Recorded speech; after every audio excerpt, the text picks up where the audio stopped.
We do, as a matter of course, all suppliers undergo some form of due diligence. Yep. That will involve PrivSec review and a data protection review. It is a formal review and they do need to pass.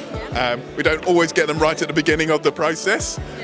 We try, but sometimes it's a bit later on in the process, but it is part of the process, and if it's not done, then the contract doesn't get signed. And anything to add to that? The idea of getting them as soon as possible. We try and really kind of impress upon the procurement team. The earlier you tell us, the less of a blocker we can be, because we can sign it off quicker if you give us notice. Otherwise, we're going to be the ones saying, no, you can't sign this yet.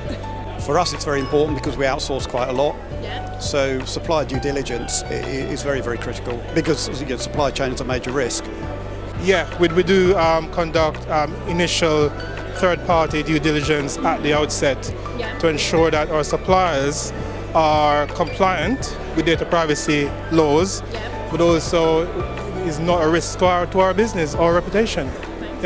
Well, my main bread and butter at the moment is data protection impact assessments. So that is basically one big risk assessment, and it is a big part of that when we're dealing with external suppliers and contractors.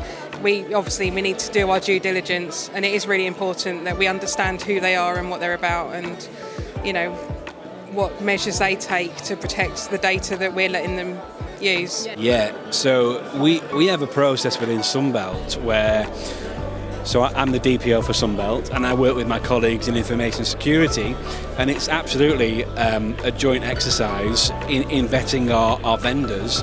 So if information is going into a system, then we have a process of saying, show me your credentials, show me your, let's say someone's ISO 27001 certified, that's great, but show me the certificate, because I'm going to look at the scope and make sure that the service you're offering covers the scope of the service that I'm using. So absolutely, we have to do our due diligence before we can trust somebody with our information.